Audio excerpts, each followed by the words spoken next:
გურჯაანის მუნიციპალიტეტში ინფრასტრუქტურულ პროექტებზე დამატებით 8 მილიონი ლარი დაიხარჯება. აქედან 700.000 ლარზე მეტი სპორტ კომპლექსის მშენებლობას, დანარჩენი თანხა კი ქალაქ გურჯაანსა და სოფლებში გზების გაკეთებას მოხმარდება.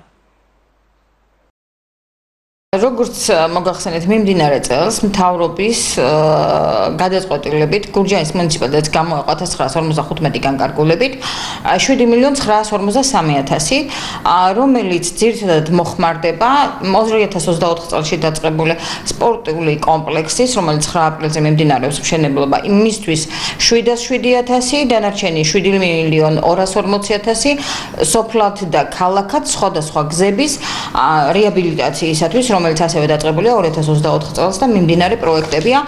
ეხლა უბრალოდ ჩამონათვალს გეტყვით, ძირითადად გურჯაანში არის, ვიცით, რუსთაველის ქუჩა და გურამიშვილი მიმდინარეობს, მისთვის გამოიყო თანხები, ასევე სოფლად.